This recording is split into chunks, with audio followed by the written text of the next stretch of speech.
this session of Research Week. I've been asked to be the quiz master and warm you all up for a panel discussion.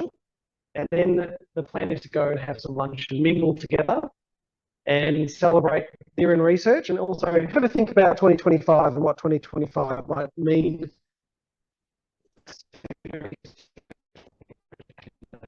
Thank you. I'm and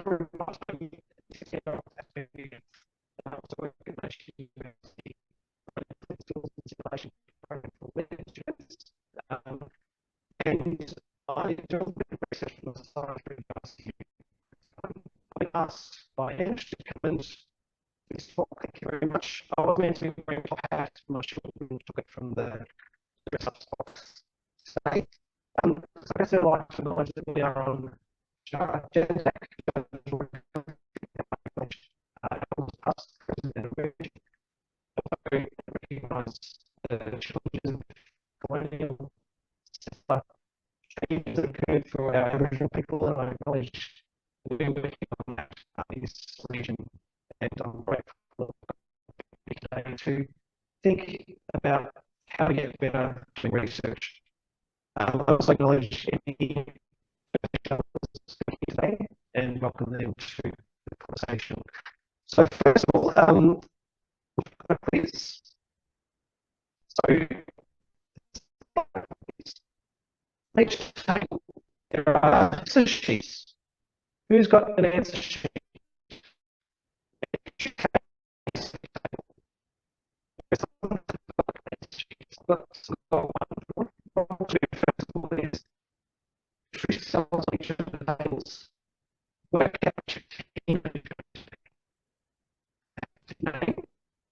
So this quiz will over about 20 to 30 minutes or so.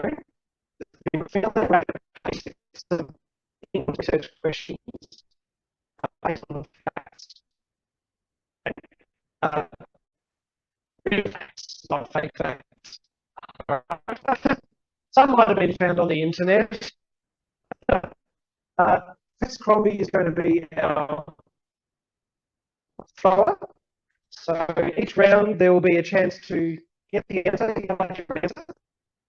and probably will be throwing the gifts of the winners of the tables. So at the end, there will potentially be a lightning round if we need a tiebreaker. And thanks to Kate for rapidly generating those. So to understand what we're trying to do is let's spend a minute now just introducing each other and finding a team name. We've done that. Right. Your minute starts now.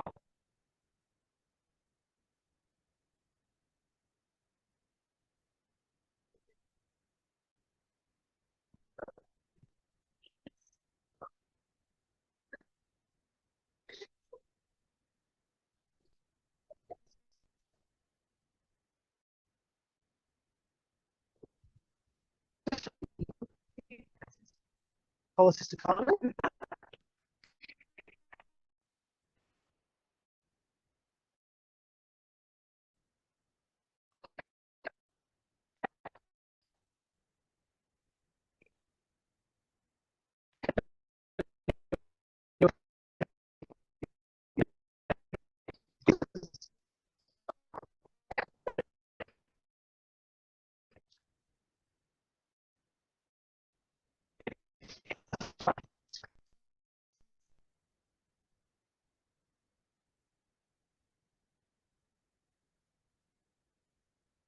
All right.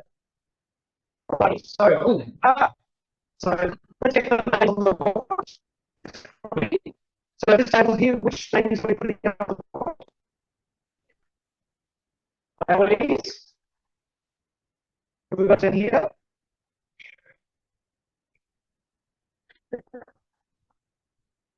Oh, SCAITT. Shift GPT. That's good. How to use AI in research. That's a good one. No ideas. CC case.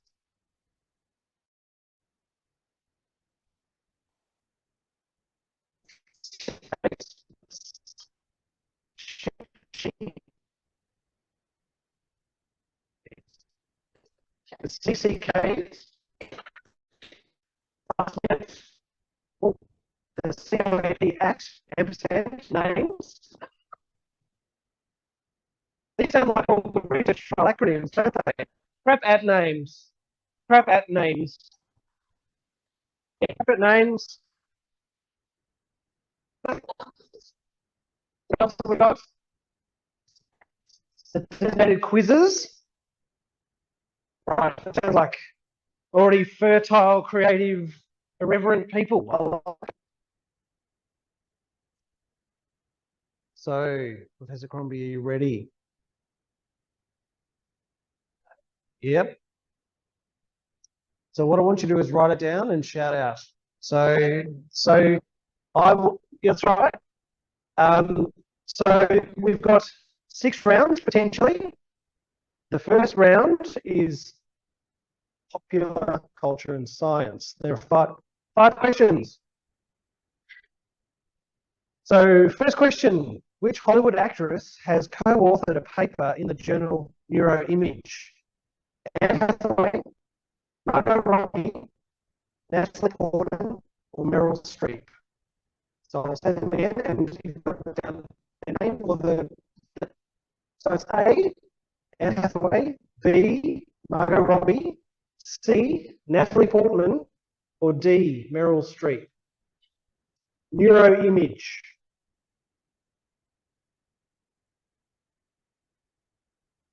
That's all right. If you don't know, we'll move on to the next question. So it's fairly rapid fire. Which Big Bang Theory star has a PhD in neuroscience from UCLA?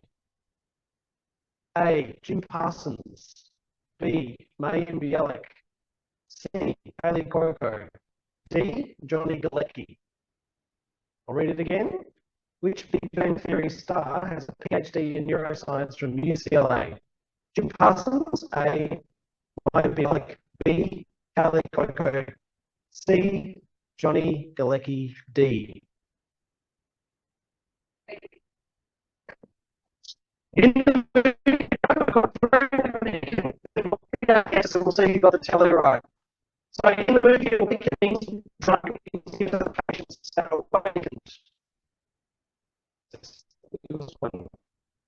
Levodopa A, B is amantadine, C is dimethicane, and D is pramipexole. So in the movie Awakenings, what drug is given to the patients that awakened them? Levodopa A, amantadine, B, dimethicane, C, D is pramipexole. That's an idea times 20. Which film centers around the ethical implications of a clinical trial for a drug that promises to enhance cognitive abilities? A, The Matrix, B, Inception, C, Transcendence, D, Limitless. Good as it's one of the trade-offs being a researcher is not necessarily being part of popular culture knowledge. Which film centers around the ethical implications of a clinical trial for a drug that promises to enhance cognitive abilities? A, The Matrix, B, Inception, C, Transcendence, D, Limitless.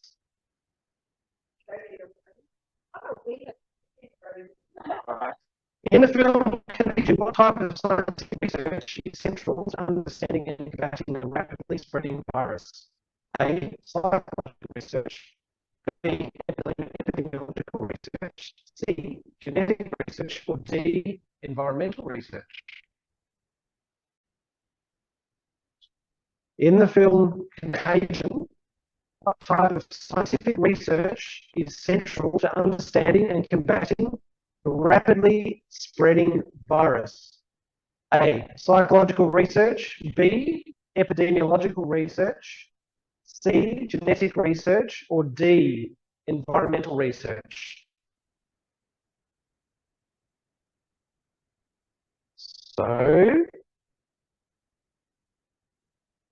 So what we'll do now is we will give you the answers. So question 1, the answer was C, Question 2, again, is you have some idea, that's 3A, 4D, and 5B. All right. So,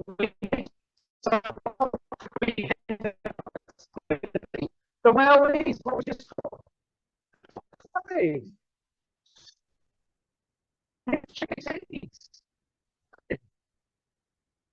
Ideas. Oh, some ideas. That's good. Hey, that's not bad. Hey. Oh, golly. This is really quizzes. All right, we're on the mean. This is good. All right, next round. So this time around, I'm going to ask the question once. I'm adding to the layer of difficulty here. Questions are asked once. I'll read the answers once, and you've got to choose, and then I'll move on. So listening. So this is about Bendigo Health Research. So this is about local knowledge. Where can you go to get help with searching for research evidence? A, the emergency department. B, the library. C, the mortuary. D, reception. Yeah, right. Research reception. How many research projects were undertaken at Bendigo Health last year? A, 0 to 50. B, 51 to 100. C, 101 to 150. D, 151 to 200.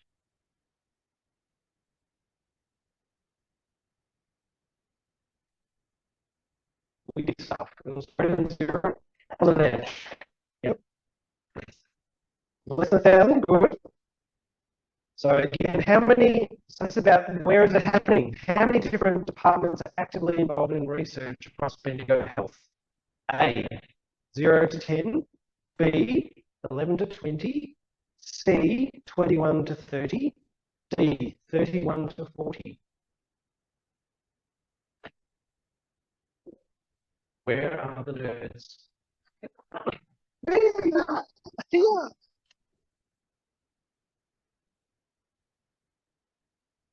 What type of research is conducted at Bendigo Health? A, health research or social sciences research. C, clinical trials. C, clinical research. D, all of the above. If that comes to round 2. Oh, this one. Did I? Yes, I did. Sorry. Thank you. How many publications in academic journals were authored or co-authored by Bendigo Health staff last year? A, 0 to 50. B, 51 to 100. C, 101 to 150. Or D, 151 to 200. I'll tell you the answer after we've gone through this clause. Right, so 1, B, 2, B, 3, C.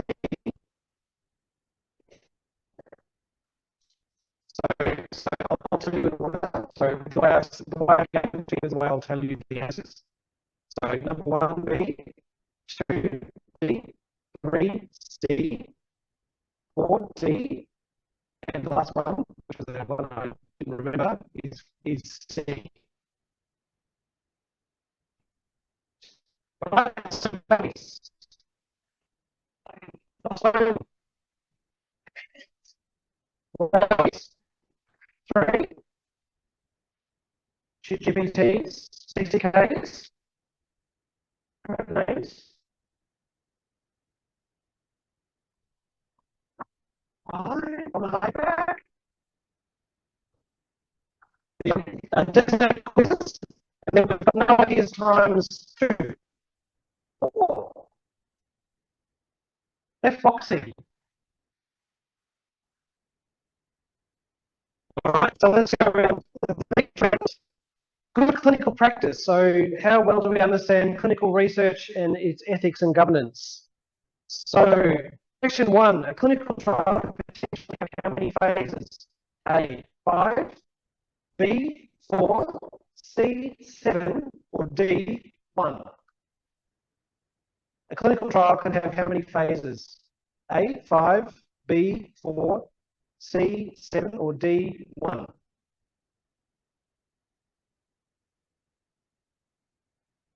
Which clinical document created in 1964 was the basis of the considerations in clinical trials? A, the Declaration of Geneva, B, the Declaration of Helsinki, D, the Declaration of Belfast, or D, the Versailles Declaration? They're all important.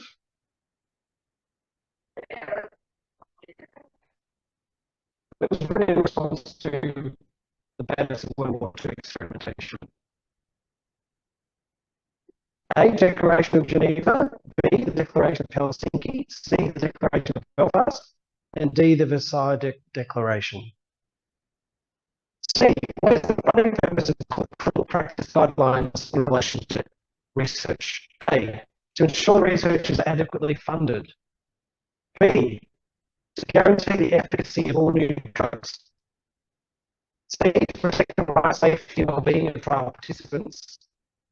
Or D, to stimulate research activities across all studies. What is the purpose of the investigator's brochure? Here, I'm doing investigation. Here's the investigator's brochure. A, to provide legal information to the participants. B, to summarise the clinical data and safety information about the investigational product. C, to outline the marketing strategy of the drug. D, to detail the financial budget for the trial. So question 5, according to the principles of ICH's GAP, good clinical practice, what is the most important consideration in conducting a clinical trial? A, data accuracy. B, protection of subjects. C, risk adherence. D, statistical quality checks.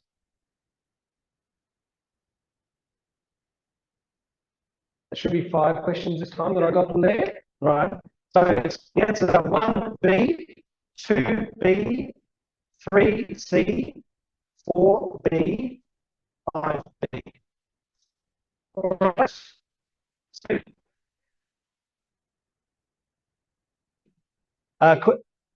So, 5 was A. So answer A was 5. And the answer was 4. So we have designated quizzes. Designated quizzes. What was your tally? Designated quizzes. Designated quizzes. What was your tally? 5. 4. 68. 3. No ideas. Should be no ideas times 1, I think. They're misnoted. What'd you get? Oh. 15. What's talking up?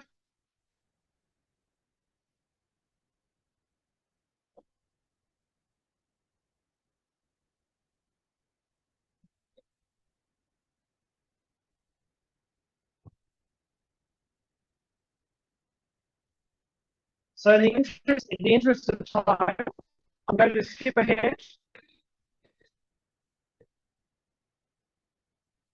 Oh.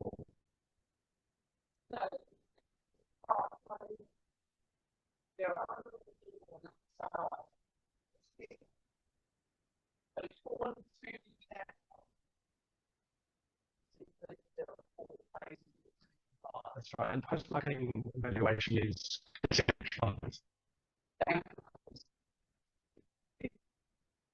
yes, the answer was given was B. Right, so in the interest of getting onto the panel, might be our last this is a general research question topic. Question 1, what type of descriptive study provides a snapshot of the population being studied? A, a case control study. B, a cohort study. C, a case report study. D, a cross-sectional study.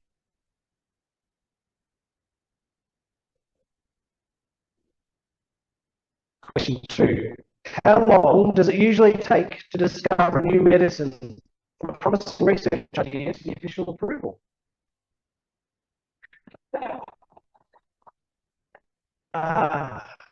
In current climate. So you might answer this and think about how we do better. Question 8.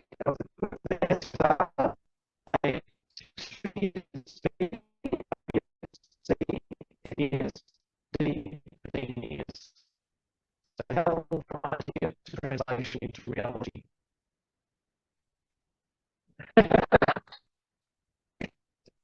Depending on what you're working and doing.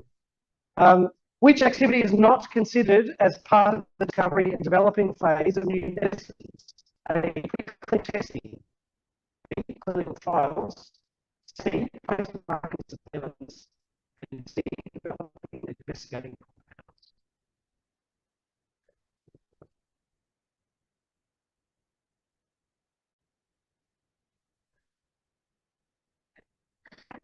So A, preclinical testing, B, clinical trials. The question is what activity is not considered as part of the discovery and development phase of new medicines? A,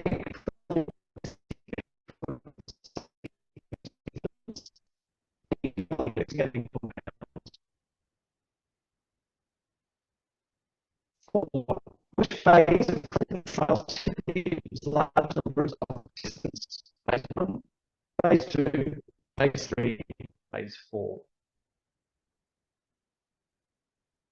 5. The question is a tool for D, a data analysis technique, C, a research, D, a measurement technique.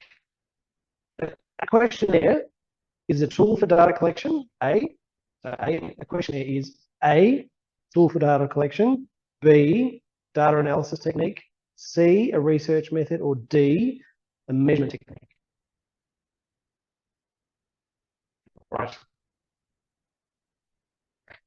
So the answer 1D, 2D, 3C, 4C, 5A.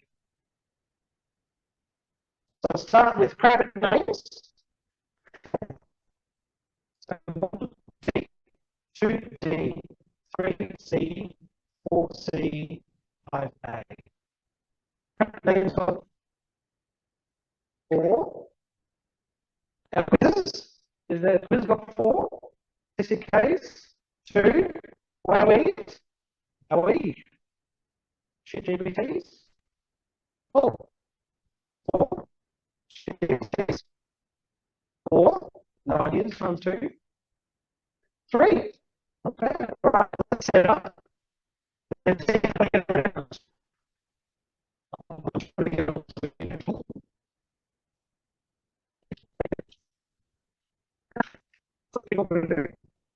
Yeah, so let's go. What do we got? So Ellie's on 17, GBT on 17, ideas 12, 6 days. 60 days of 11.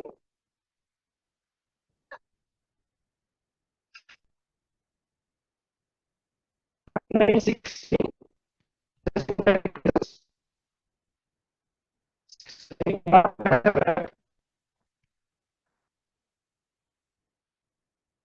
right. Everyone can answer them, but the only people who count in this round is Ellie's and GBT. So 5 questions, true or false? 3 clinical studies are conducted on animals and artificial cells in labs. A, true, B, false. So just so you know, A is true and B is false for everything. So in clinical research studies, conflict of interest is not a risk factor for scientific misconduct. True or false? So A or B. Yeah. In clinical research studies, conflicts of interest are not a risk factor for scientific misconduct. A, true, B, false. Always double negatives in exams. Who writes these questions? In the 1800s, Ignaz Semmelweis suggested healthcare workers wash their hands in obstetric patients to prevent childbed fever. He was mocked and committed to an asylum where he died of gangrene. True or false? Pepsi was created to cure dyspepsia. True or false? 5. Are there more stars in the sky than there are bacteria on the Earth? A scientist accountant. True or false? What's the answer?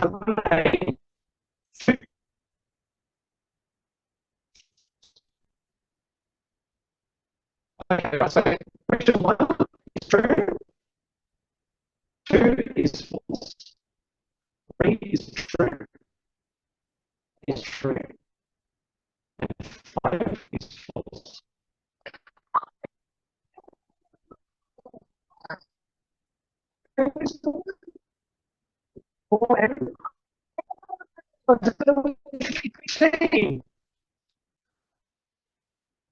Congratulations.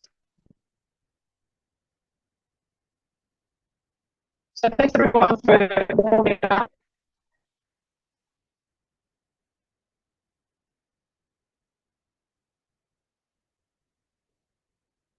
Thank you to the research team for building the questions. What I'm going to do is, with that warm up and while you injecting sugar, I'm going to invite our panel to come up and look me up. I'll just let you know the answers to the Bendigo Health research questions. So you need to go to the library. You want to do research evidence, and one of the analysts can help you. How many research projects were undertaken at Bendigo Health last year? 157. That's a lot. And with a quite very lean research group supporting it all. How many different departments are actually involved in research across Bendigo Health? 24. That's really impressive. Particularly the service predominant organisation, the fact that people squeeze this stuff in beyond their usual clinical quality work is quite remarkable.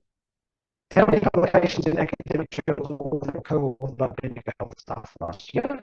And that's always a hard one to track.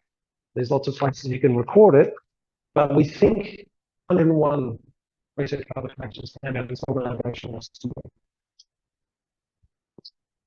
So thanks everyone who helped do that, and it's always the academics, everyone who's involved along with the clinical staff to make that work happen. And I'm going to hand it over now to Mr. Courtney to introduce the panel. Thank you for being quiz master extraordinaire. It's very much appreciated. That was fun and informative. I feel like Sheldon Cooper with Fun with Flags. You know, it's just so exciting. But to keep the excitement going and to keep up the interactive, fun and informative nature of the show today, I'm going to call it. It's not really a session. I think it's more a show. Partnerships and collaborations. I'd like to welcome Lee Kinsman and Rebecca Kippen to the stage where we're going to grill them mercilessly. I'm going to embarrass you and read out your bios in front of you while everyone can look at you. But I'll just start because the reason we actually need our academic partners to come and share their experiences with us and all, involves partnerships among various stakeholders, including academic institutions, healthcare providers, industry,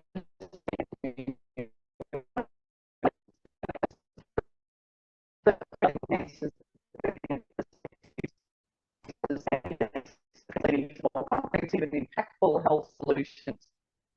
As you're probably aware, career pathways in research are really varied. They can include roles such as the biomedical researchers, epidemiologists, clinical trial coordinators, research governance managers, health data analysts, and heaps more. So collaborating across disciplines and sectors is really increasingly emphasised, and that allows researchers to tackle complex health challenges effectively and innovate in practice.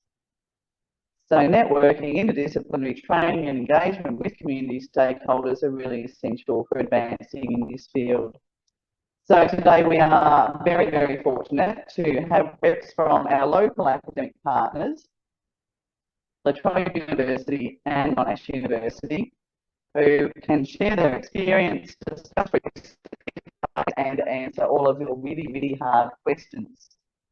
So I'm going to start with the introductions, then we can fire questions at them.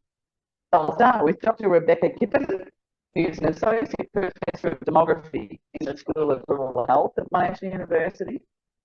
And Rebecca's held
session will actually finish without us being able to talk to them. I will say that the legal network with better understand drivers' emergency department management, is working engagement with the services and community design full studies for health and more recently as well recognised as income for rural communities. Also and incorporating social determinants are necessary to overcome that rural metropolitan disparity. So I'm going to start with Rebecca. Before you tell us about your research, I was just to know you're an Associate Professor of Demography. Can you tell us a bit more about what demography actually is and provide us with a couple of examples of demographic measures?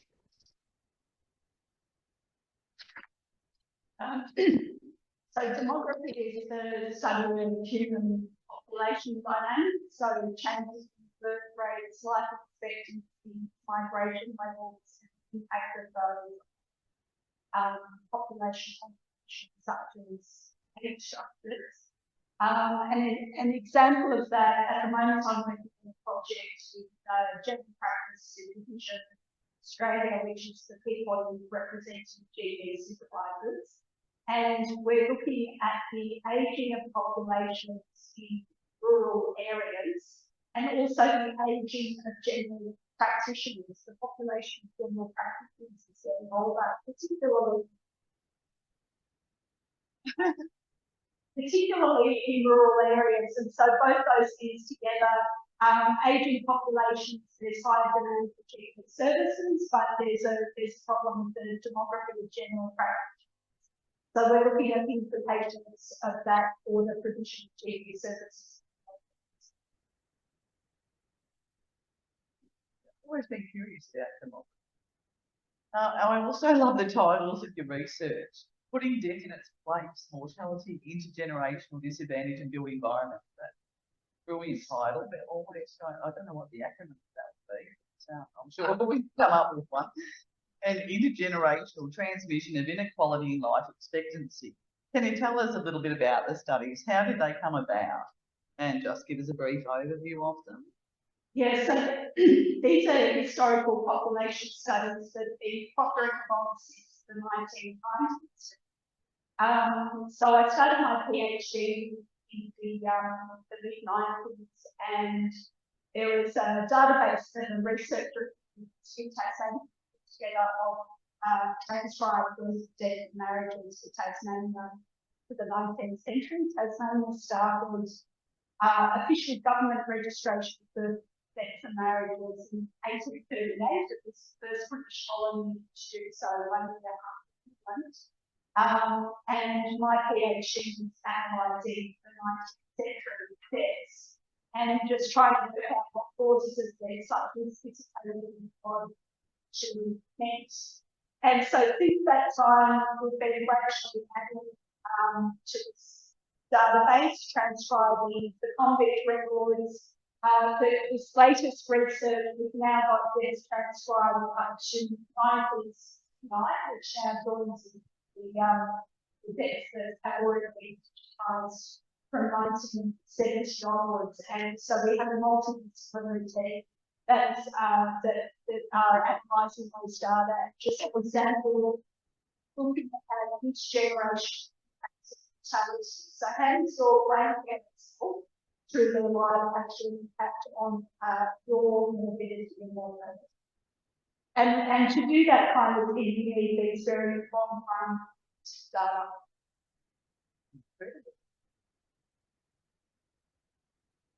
Lee, I'm going to have to start by asking, what is a Google Scholar H-index and a Scopus H-index? And is a score of 35 and 25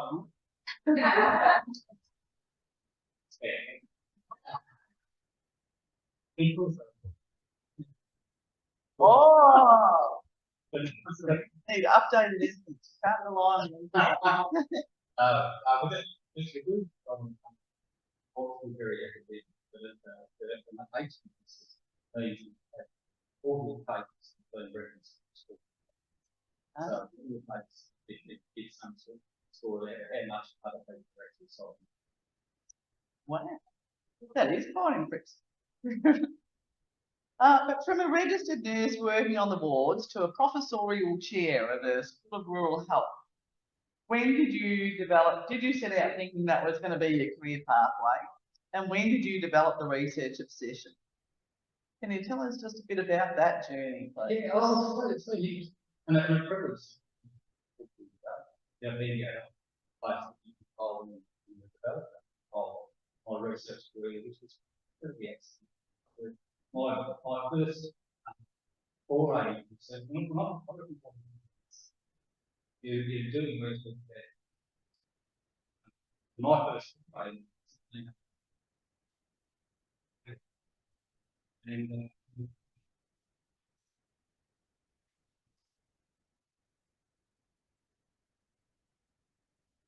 when you go back, you can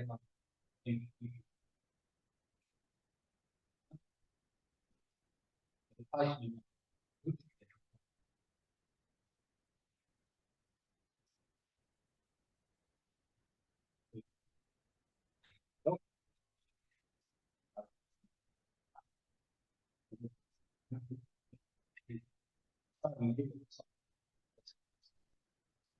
patient. Giving patients information about Yeah.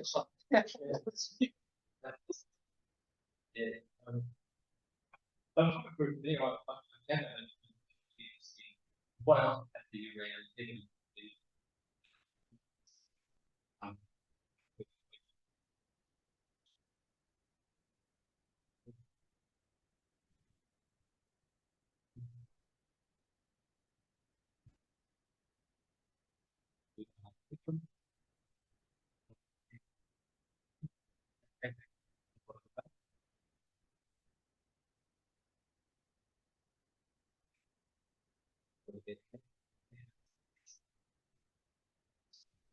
did a bit of work.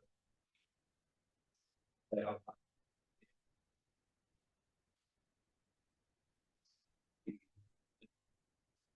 build a track record, simply it is.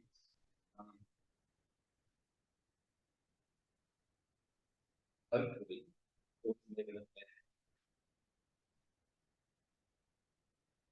So very much the opposite end of yeah.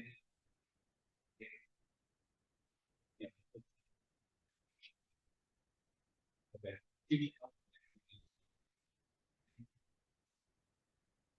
Very much.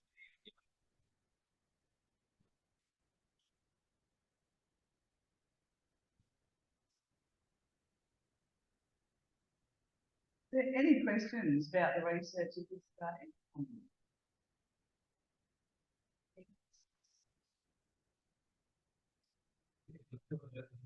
Yeah. Mm.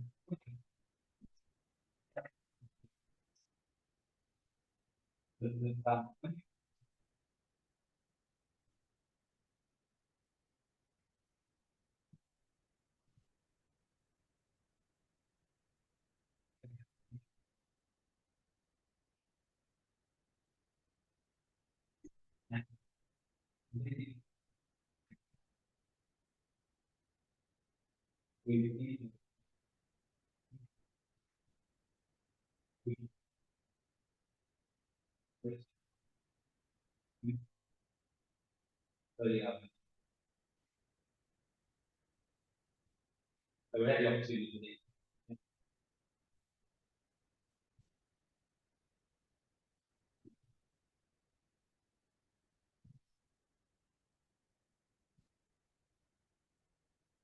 So I'm going to ask both of you, you've both got really extensive experience in supervising students who are undertaking research and part of their PhD or master's studies. What do you think motivates people to undertake a PhD or master's? And what advice would you give to our attendees here today who might be thinking about a higher degree research study? Look, I think there's a lot of advice. I would be in research and then learning for that and in that case, I will often look for what communities are about to develop that understanding of research, start to get a program of education background and develop research methods to do all research. So those are the first honest.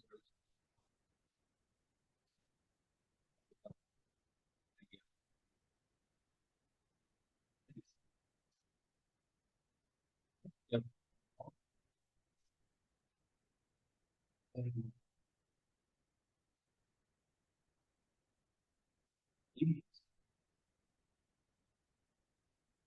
What do these students perform almost exclusively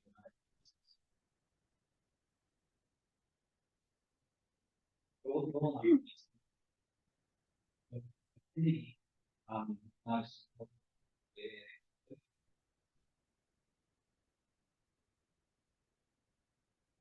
when I get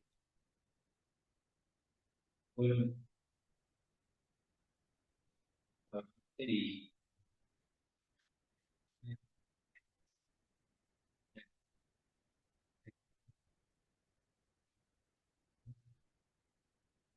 involved in that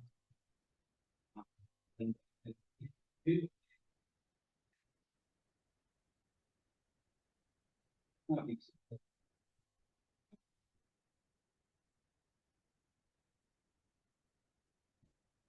considered in and so to do the evidence you have should really and change things. So that's an example.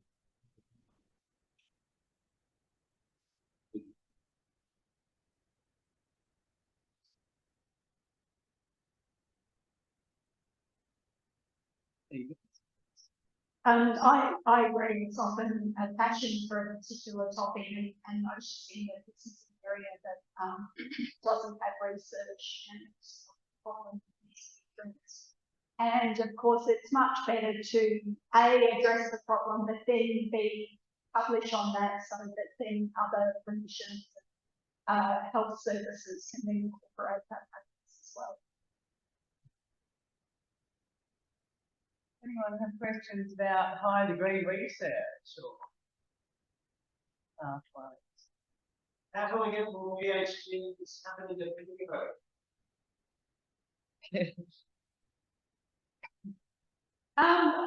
Well, a good way to start off, and if people are starting from scratch and really develop their research skills, for example, Monash offers a master in clinical research that people can do online, and it basically takes you through from first principles. If you have a particular topic you want to research, it will teach you how to do the literature review, develop the research methods, and so on.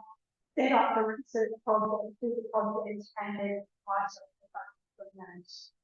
And from that, you can either turn that into a PhD or do a PhD. Yes, I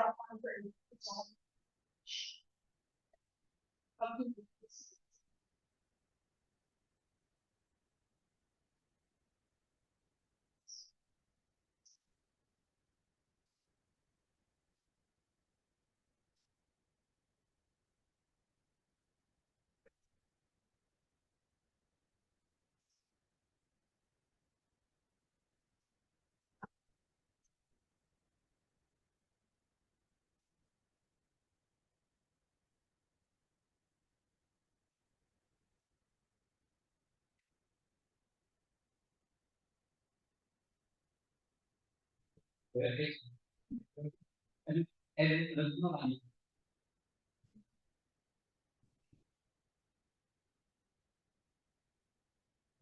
government needs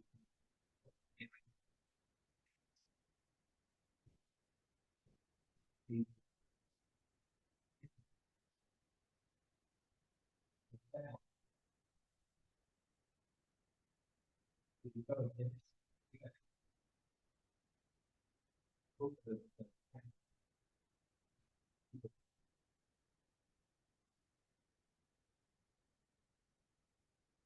that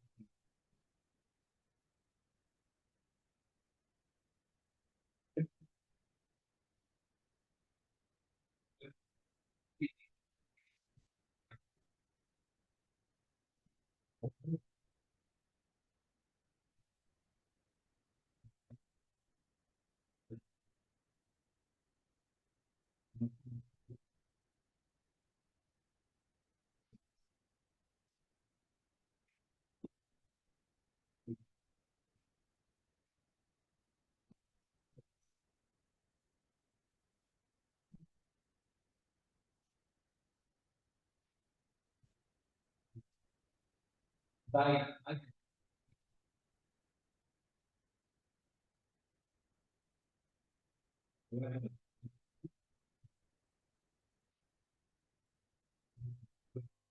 working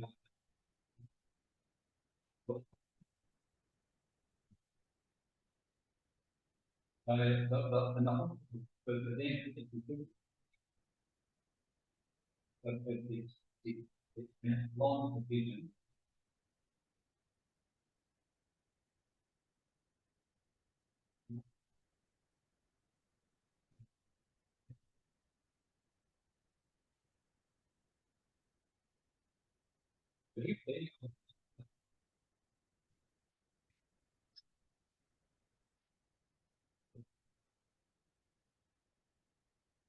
In a good way.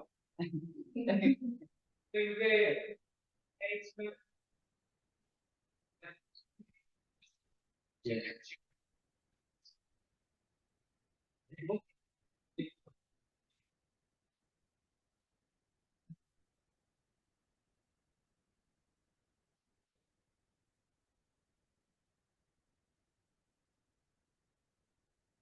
And then I, you know,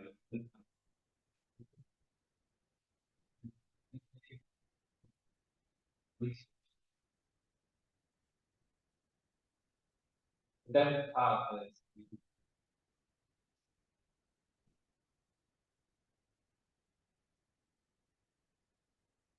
That wasn't the.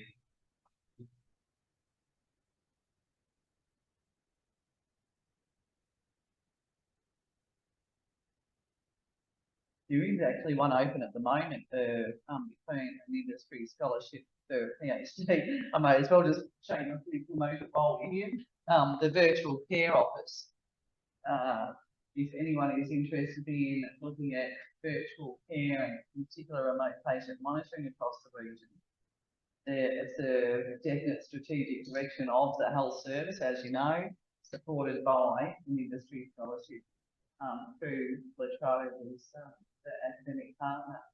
So tell your friends and family that that's certainly another way to get into the PhDs and money. How do you, so the things like the 100 meter and those marathon, if you follow up on it, sounds like it's follow up on the marathon. So that's, so people around you told someone that they were being the marathon, they wouldn't actually start off, they couldn't get them, but it was like stuff. Like leaves back people around, guys, or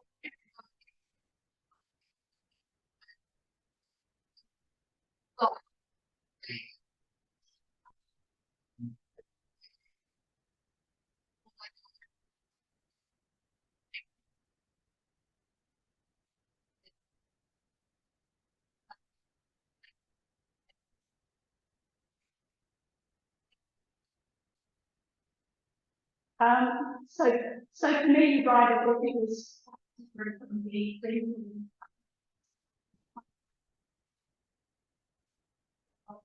the part-time, or obviously.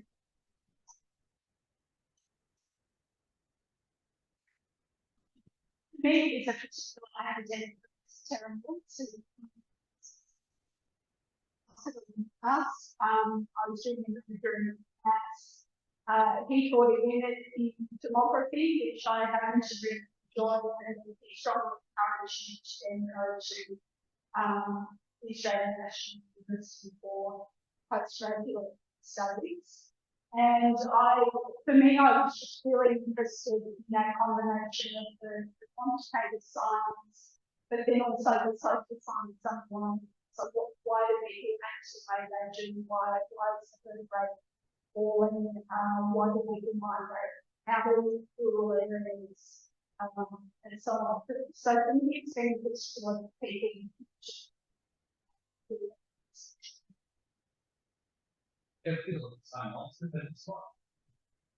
I mean, the group that have a common there, in academic, is people go to the different paths, different techniques and well, yeah.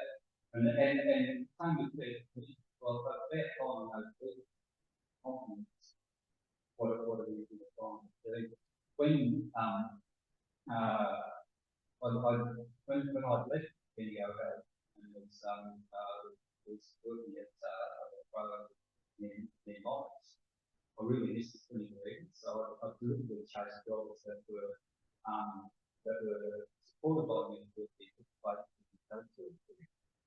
that research wanted that observed. And so that put me in a situation where I sort of some college people that I thought can come to me and be here and make people work on that way. Being employed by two institutions also meant that I had a permanent excuse for not attending some meetings, not having to go to one that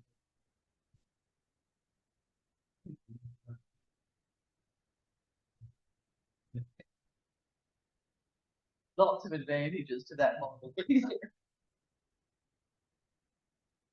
Look, I'm just thinking about the research and projects and the collaborations, you know, the sessions, partnerships and collaborations, and we talk about a lot, the partnerships between academia and industry.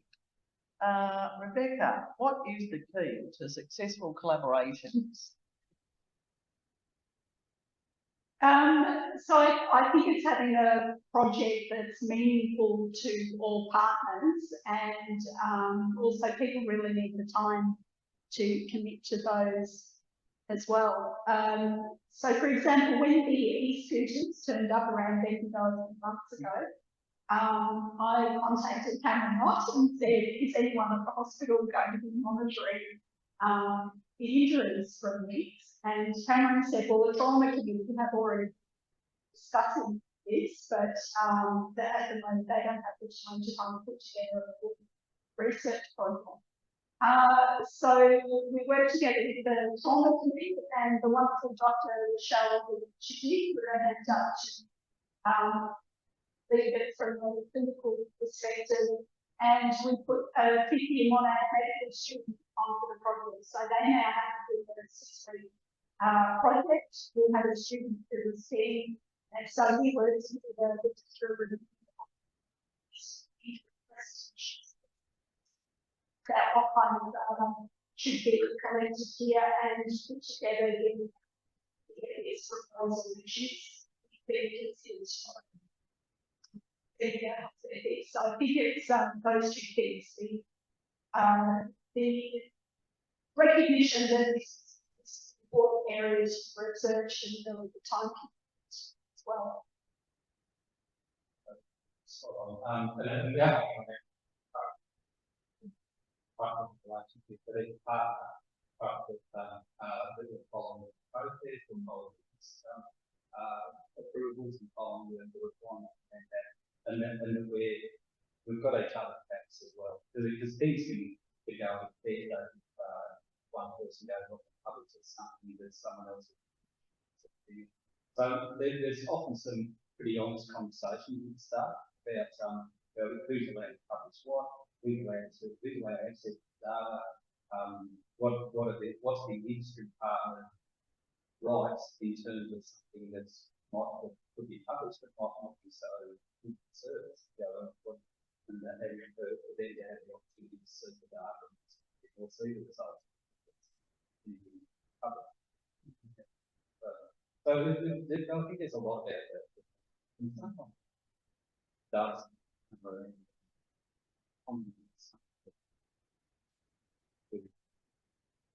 solve this. And then having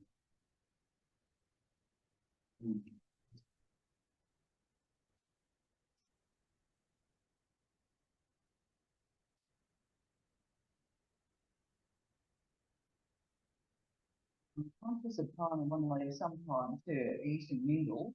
So I'm going to skip a couple of things, but I am really interested in, particularly in health research, that translation of the research into practice or models of care.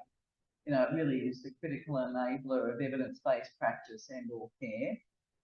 So I'd really like to hear about your experience regarding translating and disseminating the research outcomes. Some of the barriers and enablers in particular that you're faced in doing this. Well, in terms of the translation, it's really important now that the paper has 2 years outside of the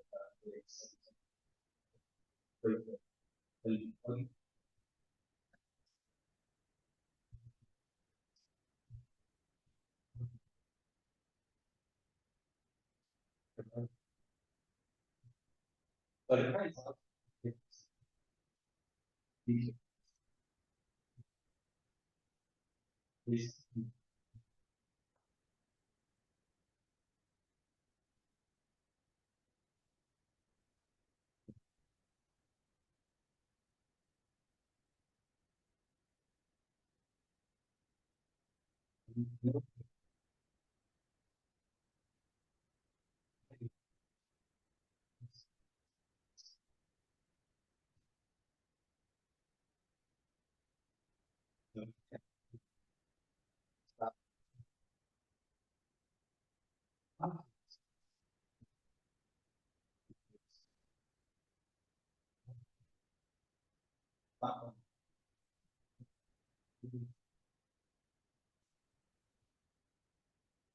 But publishing is something that is an essential part of doing justice to the people that are involved. But it's important for that to do publish all the time. Whether the result is bad or not, but we publish in and we get a Google Scholar 18 weeks a lot of the place. But that's clearly legal. You know, there's government reports and or this presentation that I do, that's can make a difference as well. A lot of so it's definitely multifaceted. In our research centre, we have a decision plan. We've got 295 rural students who sit on that panel, and we regularly interact with them. And it's fairly new. We want them to grow that research well. So they will we know whether that is we want them to be able to go back.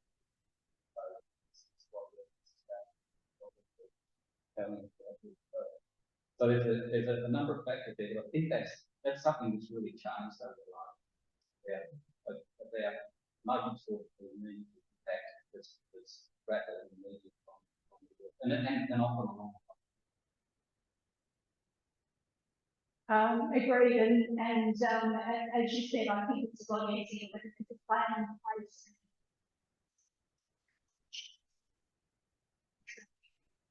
It's also much easier to really be, if the people who are conducting the research are the ones who are at least they're in organisations.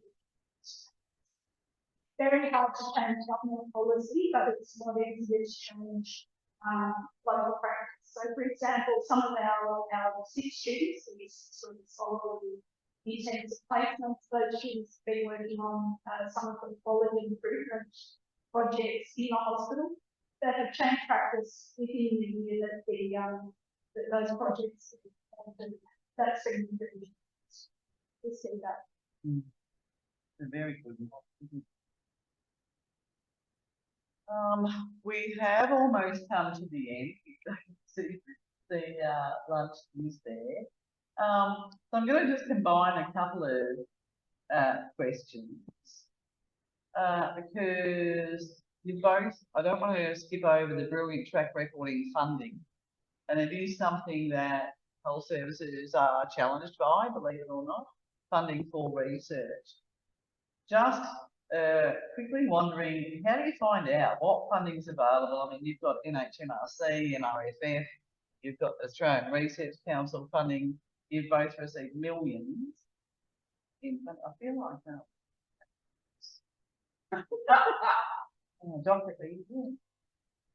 millions and billions of funding. So how do you attract and how could Bendigo Health attract funding to support research?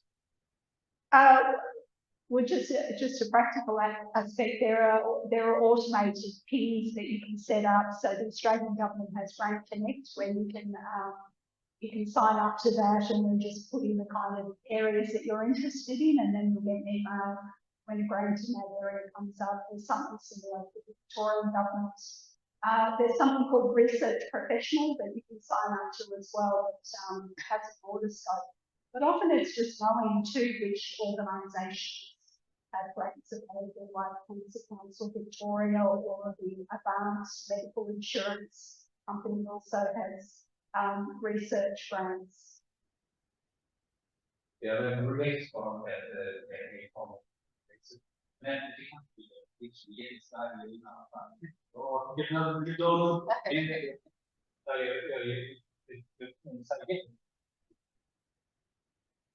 in terms of the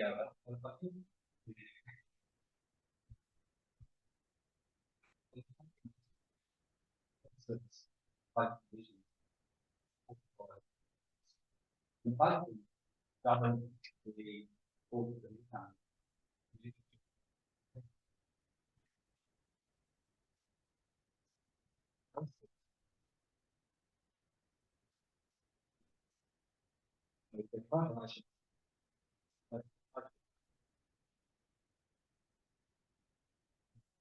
and then beyond that, in last week,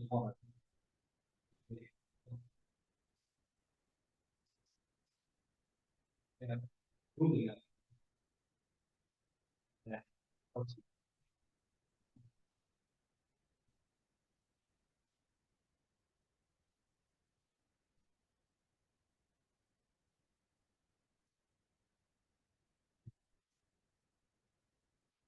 Yeah, the best.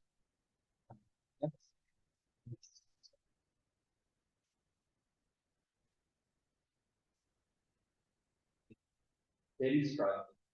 You can supervise research, get a program. Produce one. Then you can.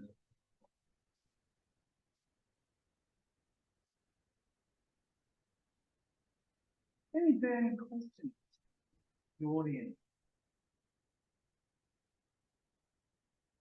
Otherwise, I'm going to let you grill mercilessly while we have something to eat. But just want to know, what is the key message, one piece of advice that you give people, our health workers, if they want to get into research or want a career in health research?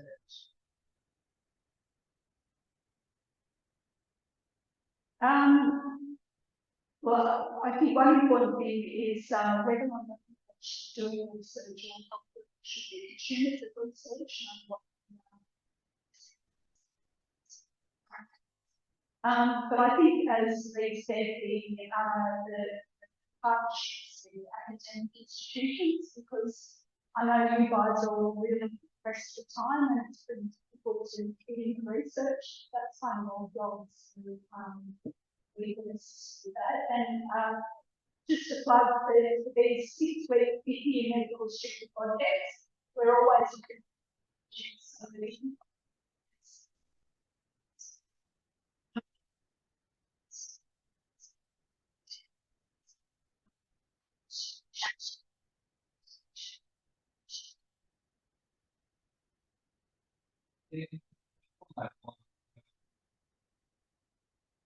It can be one.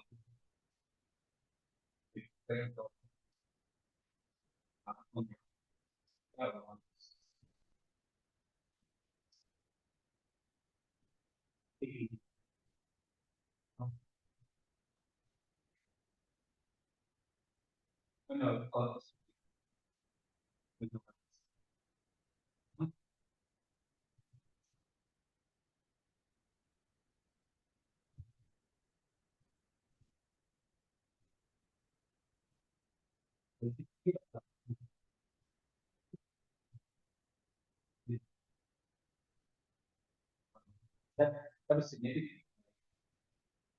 Doing something.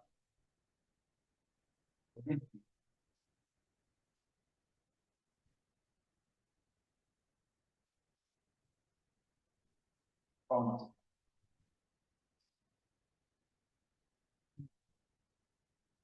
Final questions. Going. Oh, Dr. Pam, did you just do that to the audience?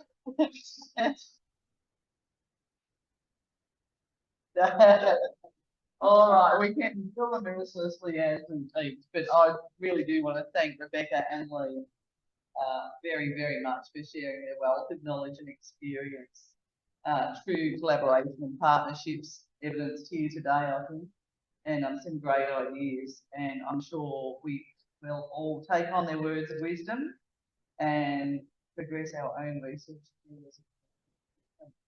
So thank you very, very much.